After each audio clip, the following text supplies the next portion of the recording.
और ये जालिम लोग फलस्तीनियों को उनके हक से महरूम कर रहे हैं।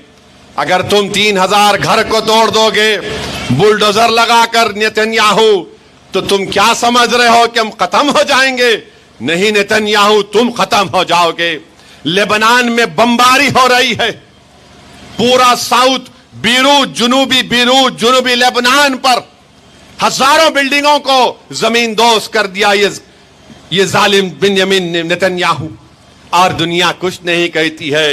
कहां गया अमेरिका तुम्हारा ह्यूमन राइट्स?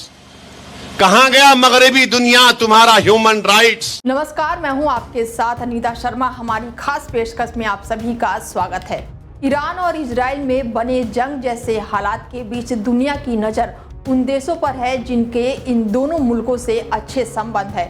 भारत भी उन देशों में शामिल है जिनके बारे में माना जाता है कि वो ईरान इजराइल विवाद में मध्यस्थल की भूमिका निभा सकता है।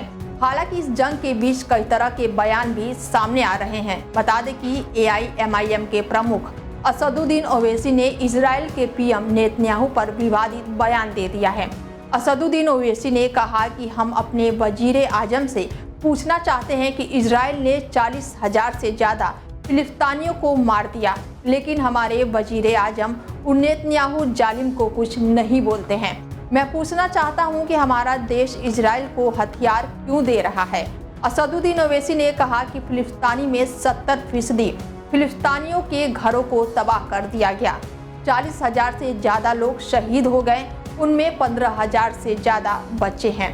उन फिलिस्तीनियों की कोई भी आवाज़ नहीं उठा रहा है, उनके हकों को छीना जा रहा है। कहां गया अमेरिका तुम्हारा ह्यूमन राइट्स? कहां गया मगरबी दुनिया तुम्हारा ह्यूमन राइट्स? और हम हमारे वजीर आजम से पूछना चाह रहे हैं, आज लेबनान में यूनाइटेड नेशन की फौज पर इजराइल ने हमला किया, यूनाइटेड नेशन की फौज के लोग जख्मी हुए, तो बताओ वजीर आजम मोदी, ये जो 40,000 गज्जा में मर गए, आप नहीं बोलेंगे बेंजामिन नेतन्याहू इस जालिम कुत्ते को? लेबनान में कत्ल और गारतगिरी हो रही है, आप नहीं बोलेंगे? और क्यों हथियार दे रहा भारत इजराइल को?